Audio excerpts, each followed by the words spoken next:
defeat Putin.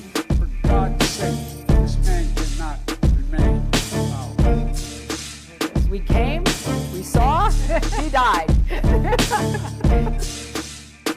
We both agree that Assad needs to go.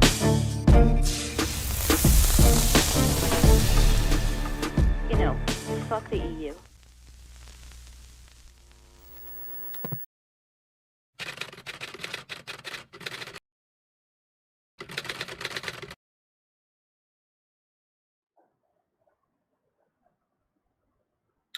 And hello, everybody. We are live on YouTube, Twitter, Twitter, TikTok, Instagram, and we should go live on VK. And that's it. That's it for today. No Telegram. Otherwise, we're going to spend too much of our network here.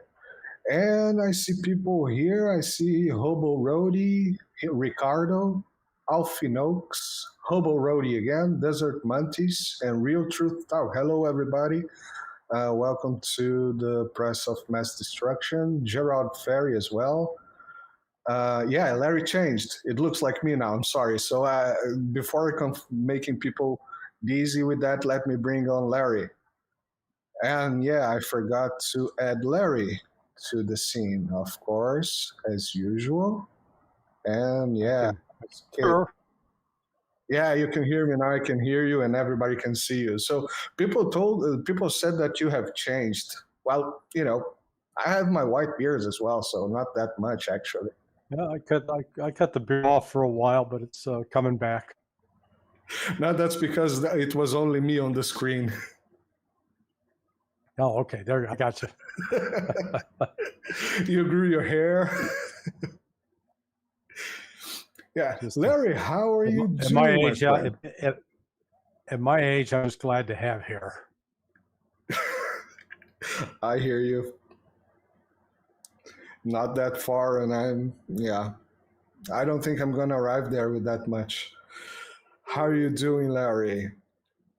Good. Word going crazy, and here we are. Yeah, we talking about sit stuff. we sit on the precipice of nuclear disaster. Let's try not to start with that because that's going to make me sad. But I would like just a quickie on the soon-to-be-canceled soap opera. So we have 5 dudes and a chick in a boat. That's confirmed now? Yeah. No, it's not confirmed at all. You mean the Gilligan's Island area? You know, with the captain, Gilligan, professor, Skipper. We only had Ginger or Marianne. Yeah. I think probably Ginger on this one, and the Howells. Yeah, the story that was put out was just utter garbage. The technical requirements to execute such a dive are not commonly available to your average scuba diver, even somebody that says they're an expert scuba diver, even someone says they're an expert instructor, because diving at depths of 100 meters in black water, essentially, with pretty strong currents, pretty cold water, is no easy feat. It's something that really you would have to practice on someplace else in order to be able to do it. And in contrast, the way the story told is a bunch of guys sitting around drinking and say, hey, let's go do this, and off they went. And they, picked up the SS Minnow or whatever, I forget the name of the yacht, but still, it was a story put out there to basically start turning the heat up on Ukraine because the West is getting ready to dump them. Yep. This is, you remember you had Simon and Garfunkel. Saul Simon sang a song, 50 Ways to Leave Your Lover. Mm-hmm. That's what they ought to be playing now with respect to Zelensky. The West is leaving their lover. Yeah. And they're going to dump him. No. Yeah, it was interesting that just the other day I saw this news that Zelensky is afraid of Donald Trump winning the election because he's gonna dump Ukraine, and then there's this news from, I don't know if it was the New York Times, saying that Kamala Harris is not a big fan of Zelensky. So the dude's not in a good position right now, right? No, and on top of that, the Germans said, okay, we're not sending any more money. They're holding back on that. So it really is. And I just read today that the Germans Uh, want to charge them for the damage on Nord Stream. Yeah. And then Zelensky's reportedly pissed off at the Brits. So, hey, it's just one big happy time over there. Everybody getting along. Isn't this great? It's a happy family. Yeah, it's fallen apart. This is it's a disaster, and that's Ukraine's headed for a devastating defeat, and just at a time when there was still some hope of a negotiated solution with Russia. As a consequence of what Ukraine did by going into Kursk, along with NATO person, it looks like, albeit some of them maybe sheep dip, which means were not necessarily directly affiliated. Now ensured that the only negotiation the Russians are going to engage in is going to be an unconditional surrender. There's no way out now for Ukraine other than to lose militarily on the field of battle, and along with that, NATO. That's Russia. What Ukraine did and NATO did by crossing into Russian territory with troops, taking Russian citizens hostage, killing Russian citizens, occupying some Russian villages, and doing so with Nazi imagery. I mean, there's one video of some cat, he's sporting a German helmet from World War II. And yelling insults at some elderly Russian and those things are not even that uncommon to see. We see it every day, I mean. Yeah. I mean, it's just, it plays up the reminder that Russia, the Soviets are 74, 83 years ago, 84 years ago, and they're now, it's back. So they've got to make this threat go away. And the only way to make it go away is to kill it.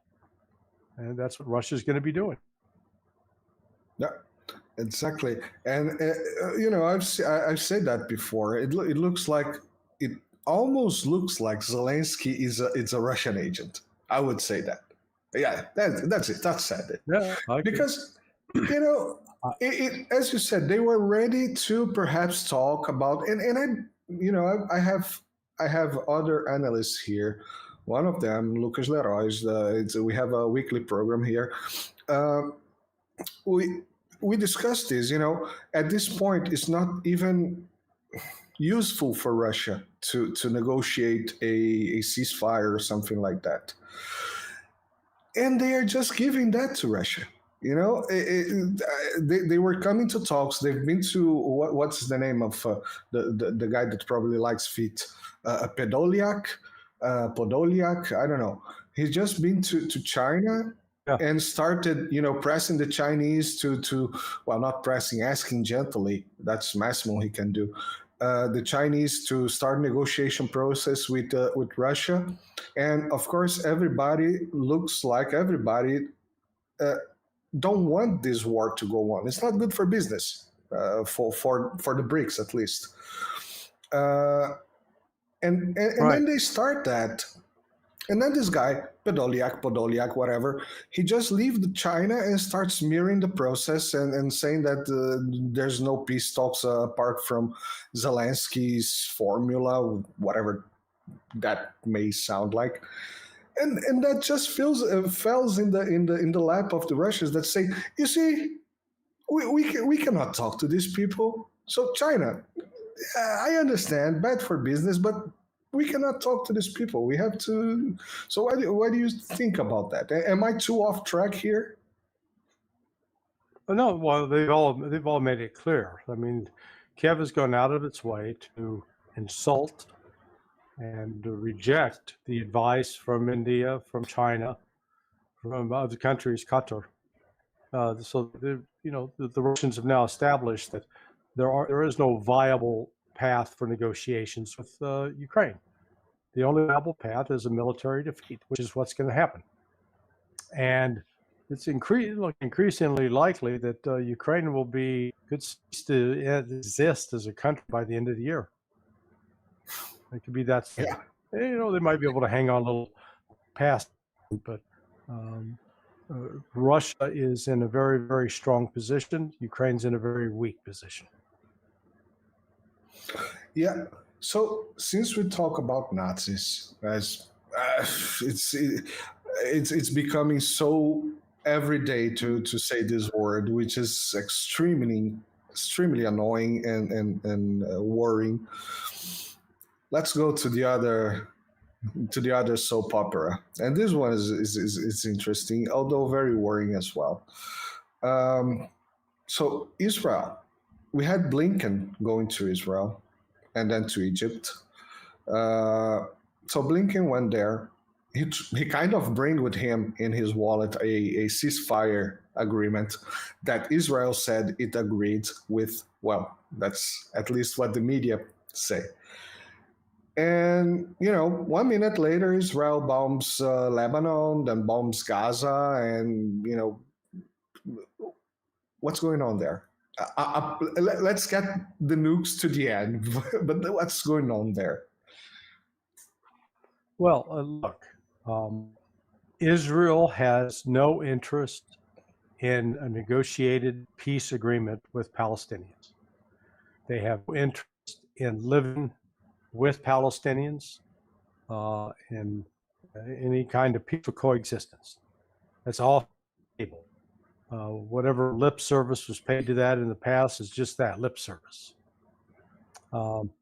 Israel is committed to destroying the Palestinian people and removing them from the lands that Israel considers its lands, from the river, from the Euphrates to the Mediterranean. So parts of Jordan, parts of Iraq. That's what Israel demands, according to its Zionist theology. Mm-hmm. And there's no room for compromise in that, none whatsoever. But Israel has painted itself into a corner. They're supposed to militarily curb off. They've been unable to do so. They're killing a lot of Palestinians, but it's approaching about 4%. They've killed maybe 4% of the population, which is a horrific loss, but it's 96%. Mm-hmm. And the ability of Israel to sustain this operation is in question. Let's put it this way: without the full support and continued support of the United States, Israel would be unable to continue this war. And in fact, countries like Turkey, Iraq, Saudi Arabia, Egypt would really be able to put some pressure on Israel to try to force some concessions out of it. But there's no room for concessions within the current Israeli mindset. They want to destroy the Palestinians, and so all of this, Blinken diplomacy, so-called, it's all political show. Mm-hmm. It's sort of the equivalent of the North Koreans sending hot air balloons to the south with bags hanging from them, and the bags are filled with feces, human waste, dog poop, what have you. Because all he's trying to do is get an agreement on paper that then he can take back, and the Joe Biden, who may not even remember he had a secretary, can say, "Oh, look at what great achievements we have to try to help the Democrats on the very eve, while their convention's underway in Chicago. But, the first talks in Qatar last week, trying to revive all of this, didn't include us. It's like, okay, wait, you're having peace talks, but you're not having one party that's part of the here, so you can figure out if there is a foundation for agreement. So again, this is all pure political theater. It's going nowhere, and what we're faced with is Iran is going to strike back at Israel at some point. It will be a measured response. But no matter what Iran does, Israel is going to strike back at Iran or attempt to strike back at Iran. The problem it faces now is that Iran has an ample supply of Russian air defense systems, S-400 in particular. They have trained Russian crews that serve those weapon systems and can operate those missile defense systems. So, and while training Iranians, they've got electronic warfare capabilities in Iran now that can inbound Israeli missiles. So it's sort of a game changer that when Iran strikes back, it was going to try to hit back, and then depending upon if Iran is able to basically defeat an Israeli attack, I don't think Iran would retaliate at that point. I think they take the high road and say, can hurt you, you can't hurt us, which would send a shockwave through Israel. But the other part of here we can't rule out is Hezbollah's going to attack, and the Houthis are going to attack. So Israel's got a real problem, and it's only staying afloat because of the United States. Yeah, I've been thinking about that. Exactly, this point that you said, it's very important. What if Iran doesn't even get, a scratch from an Israeli attack? But at the same time, would the Israeli government, I mean, the Zionist crazy people there, Netanyahu by itself, would they accept that they are not capable of doing anything? Because at this point, they should at least, yeah, exactly. That's a very easy question answer. Dude, I mean, you're thinking rationally. Yeah. I mean, you're thinking logically. This is beyond rational and logic. This is the realm of religious. Mm-hmm. They believe literally that they are living in the end of times.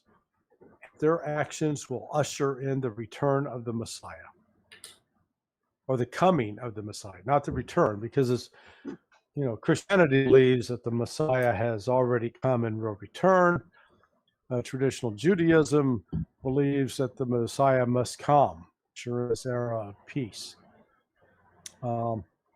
So, they really firmly, truly believe that they're going to create the situations that's going to produce the Messiah.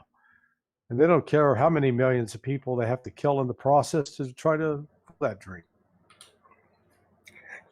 And I think this brings us to the point that we have to discuss this this talks about a possible nuclear strike over Iran. Yeah.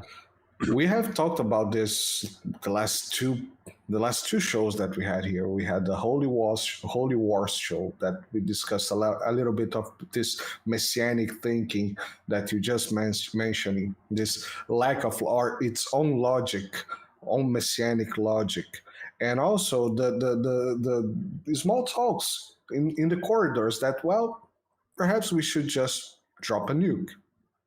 And one thing that I forgot to talk about that day, that you were before or after you went to the deep dive with Daniel Davis, I forgot to ask this.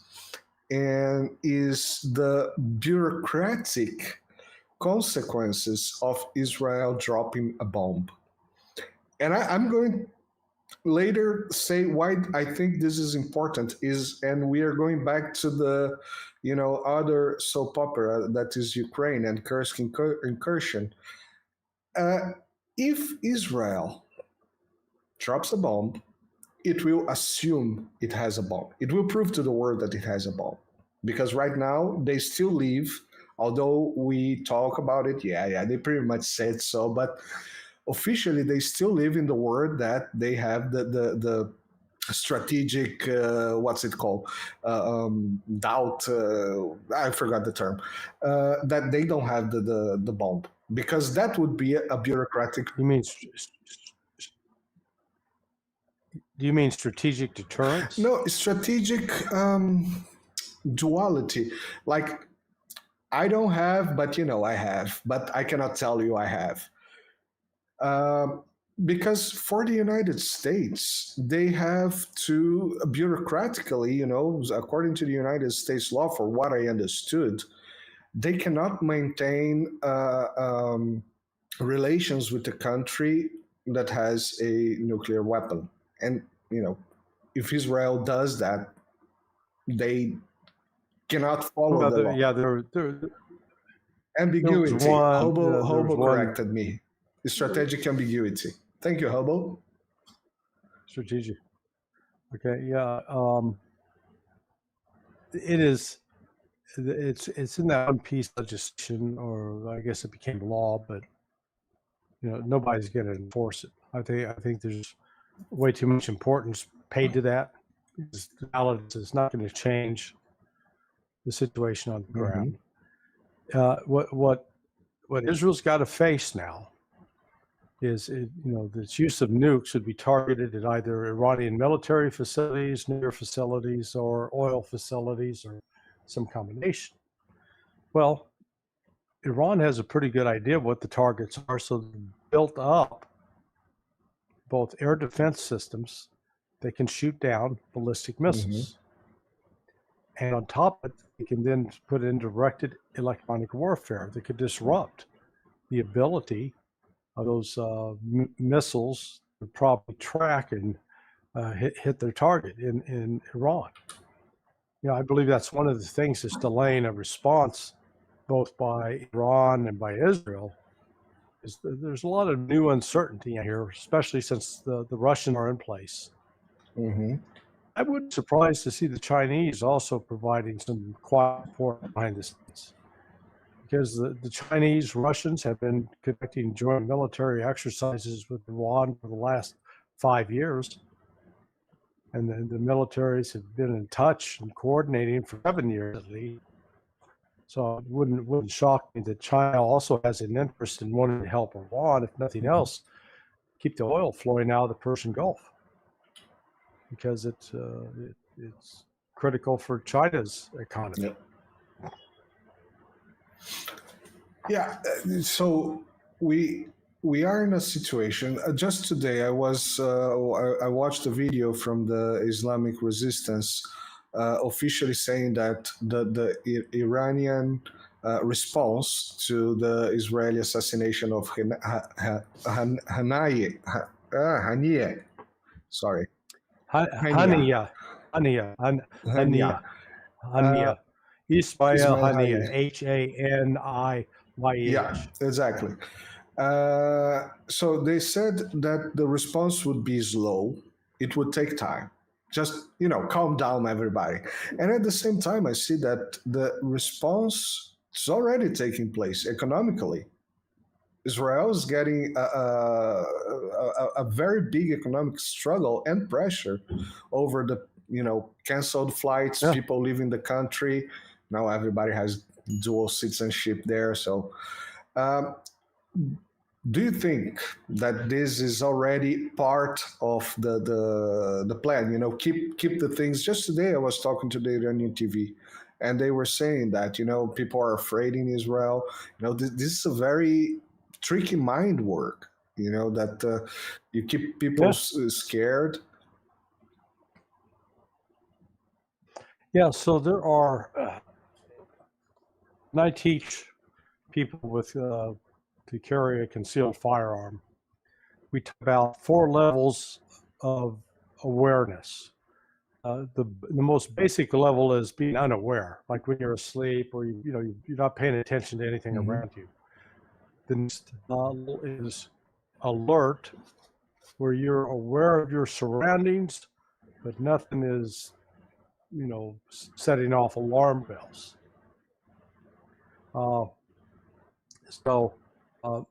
Then it goes from unaware to aware, and then alert. Alert is that there actually is a threat. You're prepared. You're not sure, and then the highest level is alarm.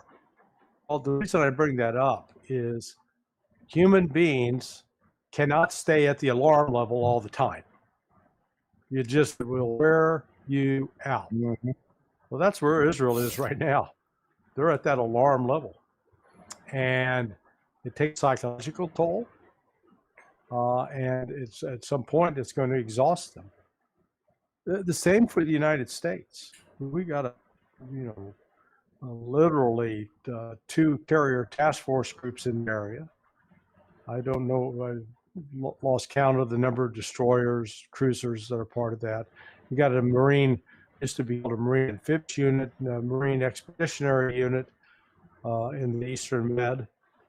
You got at least 2 or 3 squadrons of combat aircraft. You've got F-35s, F-22s, and I believe F-16s. Not to mention on the ships you got F-8. So all of this. Well, we're out on a hair trigger. Ready? So waiting, and at some point the guard comes down.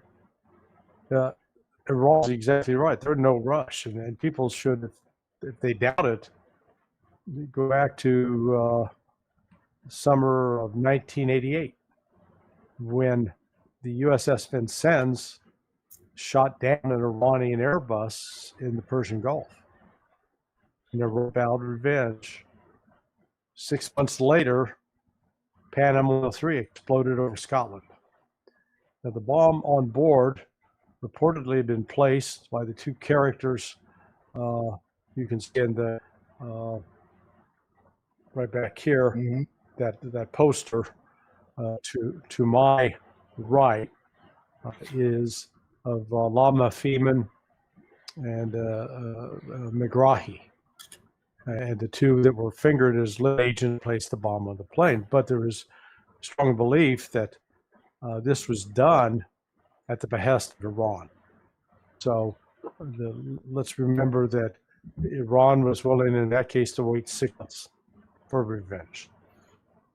This will be, again, for Israel, they're not longer just fighting Iran. They're fighting Iran with Russia and China, and with Hezbollah, and with Hamas. They can't beat Hamas. I mean, they can't they've beat had the 10 Houthis. months, and it's they haven't really been fighting the Houthis per se. The United States can't beat the Houthis. The United States tried to shut down, and you've got to wonder how leaders in the region look at this. They go, wait a second, we thought the U.S. Navy was Almighty some organization, and now this they can't defeat the Houthis. So it's like I said, we're in some real interesting times. Yeah, that's another point. Yesterday there was a live stream in Carl Jha channel with Kevork Almasyan, two great analysts, fantastic people as well, that has been in the channel before. And one of the questions I asked Kevork was, so I asked in the chat, I was in the chat. I asked Kevork what he thinks about the regional leaders, I would say, and how likely or unlikely would be that other countries in the region just at some point, and you have answered this question with this last sentence you just said. People look at the United States and say, hey, that's not the angry dude that destroyed Iraq some years ago anymore. So how likely would be that countries in the region, and I mean, when I say countries, I'm basically talking about Saudi Arabia, because other countries don't have any capabilities at this moment to ditch Iran, to turn its back on Iran, and follow the United States and Israel lead against Iran. Well, Israel's counting on the West going to war with Iran. They're counting on getting Europe involved in attacking Iran. And the problem with that, as I see it, the West is grossly making gross miscalculation. They greatly underestimate the capability of the Iranian military. Mm-hmm. It's sort of our tendency. We always, talk down other countries. Oh, they're no good. They're terrible. Well, how they're can weak. they make Look at this those 7 Afghans, those nanometer ship? Yeah. Well, exactly. If the Taliban are so weak and so terrible, they kicked our ass. The United States lost in Afghanistan. Ditto, we were not able to fully consolidate, quote, control of Iraq, as you would have, as we saw, like with respect to Germany or Japan at the end of World War II. Certainly lost in Vietnam. So the United States just sort of needs to get some humility and shut the hell up, to stop letting other people about something that we're not capable of doing. But this is an extremely dangerous time, because it's not like we're waiting for a war to start between Israel and Iran, Hezbollah, and Hamas. It's already underway. It's been underway for more than 10 months, actually, years. But the intensity has increased over the course of the last year. So Israel's conducting assassination runs. Israel's killing members of Hezbollah, and Hezbollah is firing rockets back, reportedly over 60 yesterday into Israel at an Israeli military base. So let's just be clear. The war is underway. It's just a matter of how much intensity and how many casualties are actually going to be caused. Up to this point, Hezbollah appears to have shied away from inflicting massive casualties on Israelis. That may change. That's right. And just today I saw in the media, this is an interesting part for me, from the channel by itself. So I saw in the media that, terrorist attacks in Tel Aviv. So, just the other day, Israel bombed a school, killed like 100 people, several children, civilians. Well, perhaps, yes, perhaps some Hamas guys over there that were there. Perhaps, no confirmation, as I believe. But, just bombed a school. And today they talk about a terror attack in Tel Aviv from, I'm not sure if it was the Houthis, which, by the way, would be extremely interesting. The other day we saw that the Houthis were able to shot a drone inside Tel Aviv, and so where are the defenses? And then we saw this kind of, double standards on the news, so this is a terror attack in Tel Aviv. So Israel is not at war against anyone. And they're just, no, these people are terrorizing us. We are not killing people. But right, let's try to get to the nuke. We had this conversation 2 weeks ago where there's this talk. I saw a lot of talks on the media, and also by, on Twitter accounts like Israel Katz and the other guy, I forgot his name, from Israel as well. basically saying that we should pretty much starve these people or do whatever terrible I mean, things. Smotrich. Smotrich, yes. That was Bezalel Smotrich said that. Yeah. About starving the Palestinians. Yeah. So these guys are really pumping. Yeah, we had this discussion here with Leroy. Also, the geography of Iran is very hard. Iran's a huge country. For those that are not used to open Google Maps and search for different countries, it's a huge country with a very complex geography. And Israel is, probably as big as Rio de Janeiro, where I'm from. And Rio de Janeiro is one of the smallest states of Brazil. It's probably as big as Tallahassee, which in our first match, I discovered it's the capital of Florida, not Disneyland. Yeah. So what do you think Israel is thinking about doing? Are they thinking But they're of not, using again,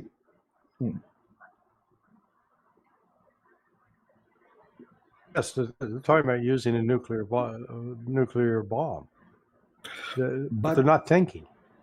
Stop using thinking. Yeah, I'm Because sorry. thinking implies a rational, logical process. This is not rational or logical. This is political. This is emotional. This is all caught up within religious theology, and as such, it's what's driving driving process. I don't want to bring this subject back, but at this point, we have to talk about it. So some months ago, we had that Pepe Escobar tweet that, people got crazy about. And now we have these talks. There was, I had some behind the scenes talks with other people that suggested that the idea at the time, not that it happened, but the idea at the time was to use a tactical nuke. One of those that you blow up on the sky and the EMP, burns all the circuits of the city, all that. Yeah. Do you think, because I have no idea how a country or a world would be able to see if that happened and to report, and if it would report if something like that happened. And I'm not saying it happened before. I'm saying that perhaps they're thinking about something like that. How can we understand that it happened or not? Well, there are lots of various countries: United States, China, Russia. They have sensors that can detect what's going on in the air. There's a surge, an increase in radioactive measurements. So that that's impossible. But I think this. Israel's initially going to be tempted to use a nuke, or more than one.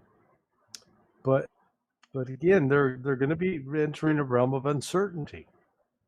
Iran, if the air defense systems from Russia work as advertised and effectively shoot down these Israeli ballistic missiles, which are carrying a nuclear warhead, that's going to be a game changer. That's going to be because then all of a sudden Israel's threat to use it is not as powerful, not as potent. Mm-hmm. That's true. One another thing that I would like to understand is that, well, we have these movies, like Terminator, that you see the bright light and everything disappears and all that. Yeah. But Japan is not a huge country, and he got like 2 bombs and survived as a country. How much people fear this happening actually in the United States? Well, nobody. I mean, I think the general assumption in the United States is we're safe. That it's not an immediate threat, and that's one of the things that could change very rapidly, depending on how events go. The fact that the United States, through NATO, and helped the Ukrainians invade Russia, has now made the United States a target as well, a military target, a legitimate military target. I just don't think we realize how egregious that action was on our part, and that the Russians they're not going to forgive it any more than we would if Russia armed a Mexican army and sent the army across into San Antonio to take the Alamo back. We wouldn't put up with that for a minute. We'd view that as an act of war. So, these we've got two these hot button issues that are on hair trigger, both in Ukraine and in Israel-Palestine, that can get out of hand very quickly if somebody does the wrong thing. Yeah, Gonzalo always used to say that war has a life of its own, a dynamics of its own. Once there's no planning, and we can even remember Putin and who was Elvira Nabiullina speaking that when the SMO started, they had no idea what could happen. Everything could go boom, and in a snap of fingers. And I don't think the American people, or for sure the American people not, but the American government oligarchs and everything, I'm not sure if they understand that the perception of the words is not bureaucrats. Yeah, you're not there fighting us, but you're sending a lot of military equipments and bombs, and your equipment is killing our people. You're part of that. Maybe not officially on the paper, but I don't need that officially on the paper to understand that. And yeah, as you said, things can get out of grip very, very, very easily. So just to conclude with this. We have about 10 minutes, perhaps. Just to conclude, I was thinking about this Kursk operation, and I've been seeing it, and it has all to do with Israeli nukes. I'll get there. I've been thinking about this Kursk operation, and I've been talking to our friends in the WhatsApp or whatever chat. And one of the things that I say is what you repeatedly say today, stop using reason, stop using logic. There's no logic on that. And some of them are military analysts, and, they just don't understand that they just don't see the logic on the operation of Kursk. And of course, there is no military logic on that. There is a little bit, but it's one desperation. It is, I've been I'll call it some parallels with the Battle of Gettysburg. So for your viewers who are not familiar with the history of the American Civil War, in July, end of June of 1863, the South was trying to throw North off balance.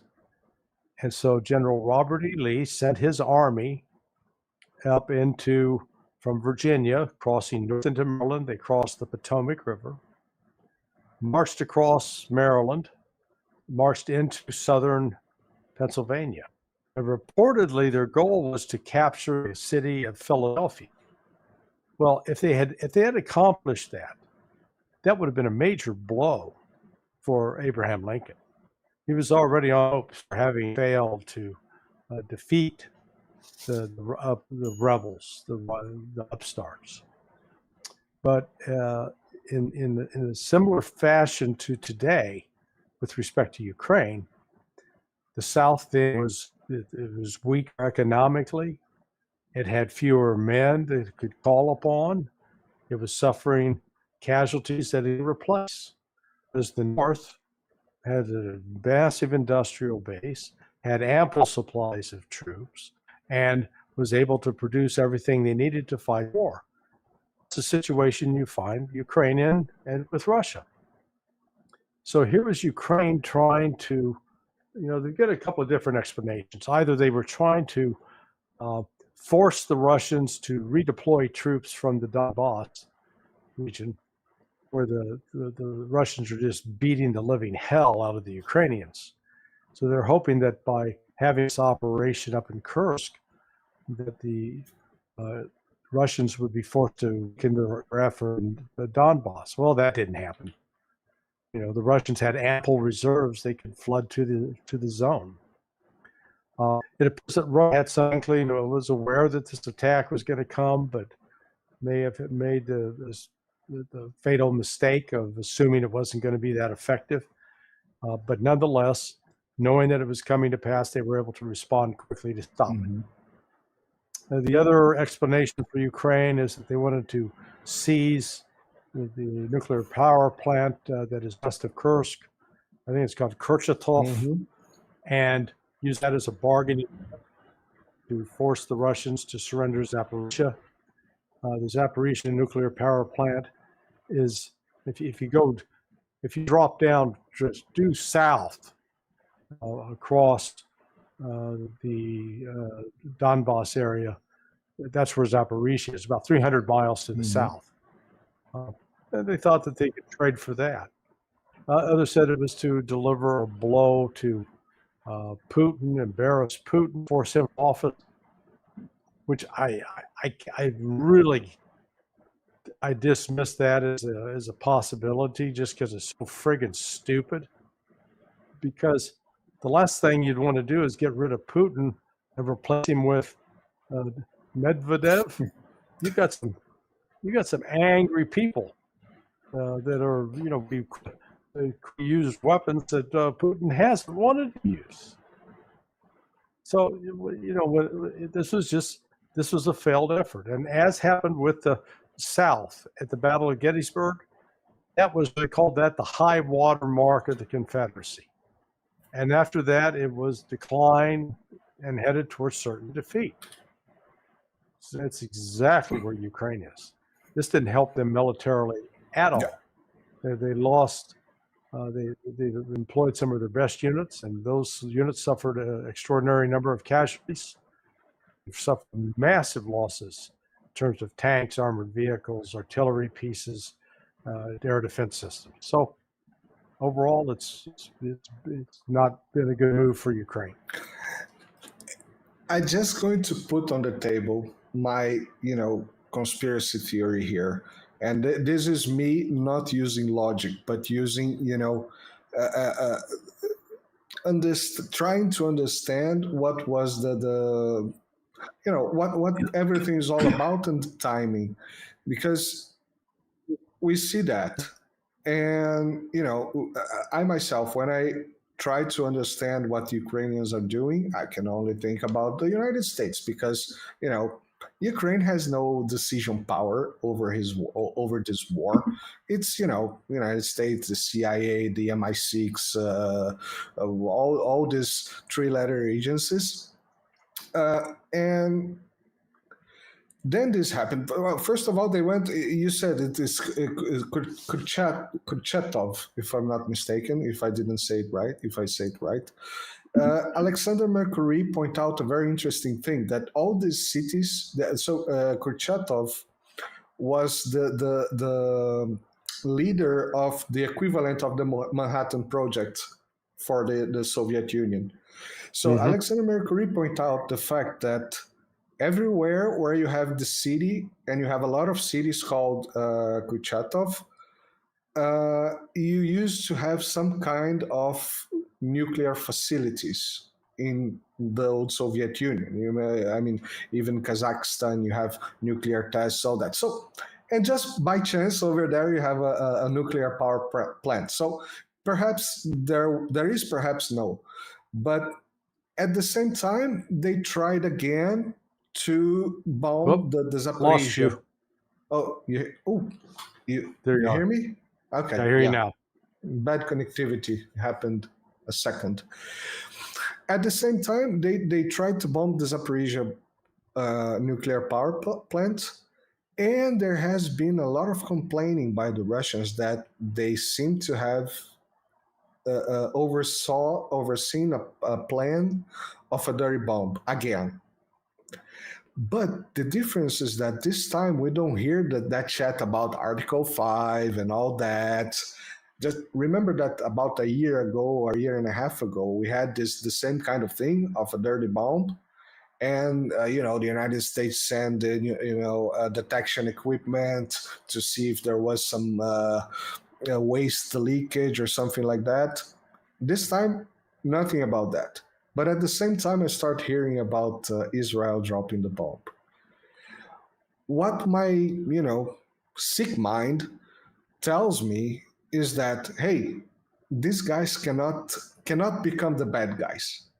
They must make someone bring the nukes, or some type of nuclear device to the table. So then they can say, okay, Russia put the nukes on the table. Now we can use it. It's everything is on the table. What do you think about that, Larry? Is that too crazy? Well, I don't know if it's too crazy, but it's just look. Ukraine has very few options. What's really interesting is that in this attack on Kursk, Ukrainians supposedly now have the F-16. Where was it? It wasn't being used. So they're not even using their full complement. I think they understand that trying to bring the F-16 that close to Russia or inside Russia would trigger probably a nuclear response by Russia, because the F-16 is capable of carrying a nuclear warhead. And Russia's not going to take any chances on, we'll trust the West not to do it. I think just the opposite. So there's, what you're seeing here from Zelensky is just desperation move. And when they're in desperation, they're panicked. They're not thinking rationally. They're not stepping back and saying, okay, what is going to advance my cause? What's going to enable me and my people to survive? What's going to weaken the Russians? They're just throwing stuff at the wall saying, hey, will this stick? Will that stick? And they worry about that, like this attack on Kursk has really opened a whole new can of worms that Ukraine's not going to be able to contain.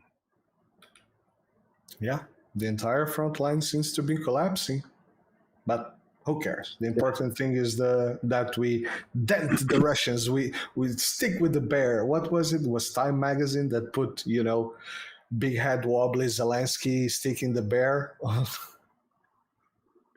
Right. Yeah. Larry, we are about almost an hour. I have no more questions for today. It was a great talk. Oh, you dropped here? Here. I'm here. Okay, cool. Yeah. Just Instagram is not. Oh, you're back there. Larry, it was a pleasure again to have you in the show. It was a great talk, a great conversation as usual. I'm always honored and have a great pleasure to share some good laughs with also the people on the chat. Thank you everybody on the chat. Remember, on the channel, on the Press of Mass Destruction, Imprensas, Destruição, Massa channel, you have all the links of Larry Johnson and where to follow him on the description. You are going to be on Deep Dive Friday, tomorrow? Yeah, Daniel, on tomorrow with Daniel Davis around 1 o'clock. And every Monday on the Judge? With Ania K, I'll be with Ania K, 11 a.m. And Ania K is a fantastic Through the Eyes Off. Follow this channel. It's also very good. Ania, I like her channel when she talks with you guys, with Scott Reeder, Andrei Martyanov. Andrei Martianov, also follow him. You know, on the channel you have all these channels on the down part. I love Yania because she brings a perspective of someone almost ingenious, naive, you know, and Yeah. I don't have this capability. And I love because she really no I don't have this capability because I'm studying, and you know I you know try to bring questions that you know I already at some point know a little bit of the answer, but she brings a different perspective. It's not that she doesn't know, but it's almost a naiveness, you know, of a purity of. Yeah. And she really puts you guys to the test. It's amazing. But I think she reflects more of the average person's, you know, not full understanding of what they're saying, and she's smart enough to ask questions, say, "Hey, what's going on?" Yeah, and help exactly. us put and explain it in ways that the average person can understand it. Exactly. So everybody, all the links for Larry are on the description. People that are on Larry, remember to follow all his links on the description as well. You know, you find him on Sonar21. It's all his name here. Sonar21.com, his blog. And now his channel. He's also putting, you know, eventual every Monday on Judge, right? Yeah, every Monday, and then Friday afternoon with Ray McGovern, the judge. Yeah. Do you have any other and Nima and Dialogue Works?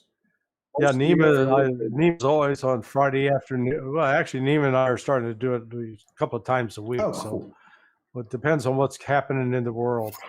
We'll just see if we get through this week without blowing the world up. That's my hope. Let's hope for, Larry, so we can have a chat again in the future. So thank you very much, Larry. Thank you very much, everybody that come to see us, and see you guys next time. Bye-bye.